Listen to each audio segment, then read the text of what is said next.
Hello friends, আসসালামু আলাইকুম। Welcome back to my channel. কেমন আছেন সবাই? সবাইকে আসলে বাসি ঈদ মোবারক। অনেক দিন ধরে আসলে আমার চ্যানেলে আমি আসা হচ্ছে না। কিছু সমস্যা ছিল, কিছু প্রবলেমে ছিলাম, আমি অসুস্থ ছিলাম।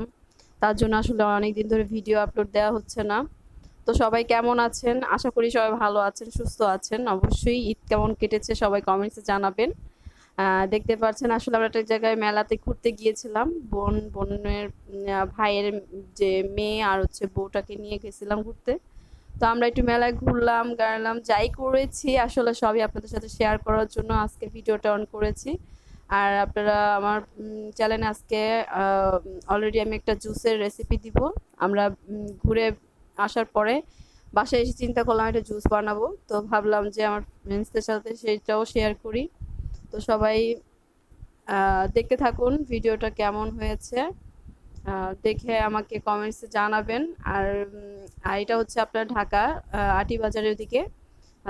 এখানে নর্মালি এক সপ্তাহ ধরে আপনার বৈশাখী যে মেলা সেটাই হচ্ছিল। তো এই জন্যই মানে ভাবলাম ফ্রেন্ডসদের সাথে শেয়ার করি। তো সবাই অবশ্যই দেখবেন আমার ভিডিওটা, আশা করব দেখতে থাকুন। তো অনেক ধরনের জিনিসই বসছিল সেদিন মেলার মধ্যে, তো আমরা ভাবলাম যে আসলে শেয়ার করি ফ্রেন্ডসদের সাথে। তো এখানে দেখতে পাচ্ছেন আমার বোনটা ঘুরতেছে। আমরা বেশি কিছু একটা কেনা করিনি, বেশিক্ষণ ছিলাম না। খুব কম সময়ের জন্য গিয়েছিলাম।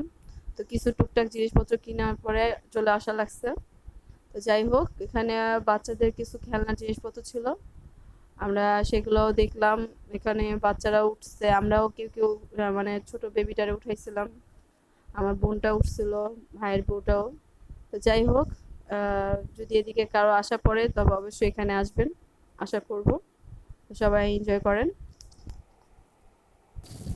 আসলে সব সময় রেসিপিগুলো দিয়ে রাখি, তো কখনো এক্সট্রা ভাবে কথা বলা হয় না আপনাদের সাথে। তো ভাবলাম যেহেতু সবসময় এটাই করা হয়, তো আজকে একটুখানি সবার সাথে পরিচিত হই।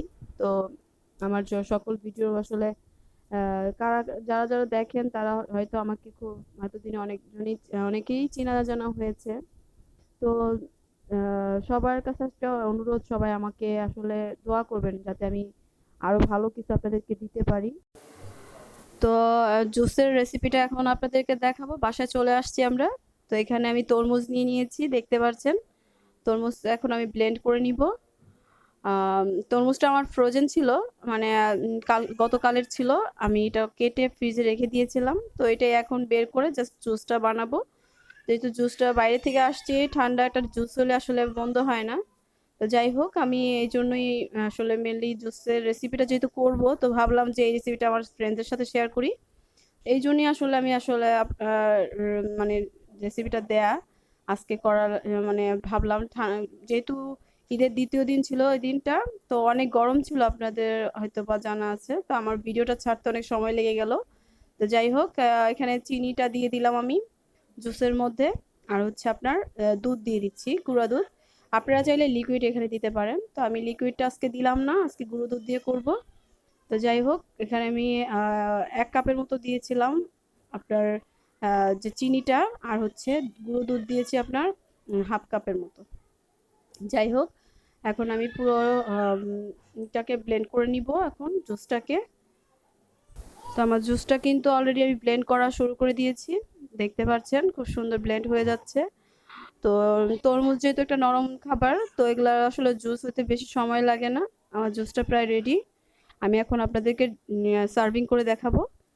তো এখানে আমি গ্লাসে নিয়ে নিচ্ছি জুসটা, আপনাদেরকে দেখাচ্ছি কিভাবে আসলে কিরকম হয়েছে। খুবই সুন্দর হয়েছে দেখতে, কালারফুল। তো অবশ্যই এটা বাসায় তৈরি করবেন। একটা করে বরফের টুকরো দিয়ে দিচ্ছি। আর বাকি যে ছোট ছোট গ্লাসগুলো আসলে সাজানোর জন্য করেছিলাম, তো এটাও জাস্ট আমি এখন আপনাদেরকে ঢেলে দেখাচ্ছি। এখানে আপনার এক জগের মধ্যে আপনার 6 গ্লাসের মতো আপনার জুস হবে, মিনি সাইজের যে গ্লাসগুলো। তো কেমন লেগেছে আমার জুসের রেসিপিটা? অবশ্যই এটা আপনারা বাসায় তৈরি করে খাবেন এই গরমের মধ্যে। ঠান্ডা ঠান্ডা জুস খুবই ভালো লাগবে। অবশ্যই এটা আপনার বাসায় তৈরি করে খাবেন, বাচ্চা থেকে বড়রা সবাই পছন্দ করবে আশা করি। তো সবাই ভালো থাকবেন, সুস্থ থাকবেন। নেক্সট ভিডিও আসা পর্যন্ত আজকের মতো আমি বিদায় নিচ্ছি। আসসালামু আলাইকুম, আল্লাহ হাফেজ।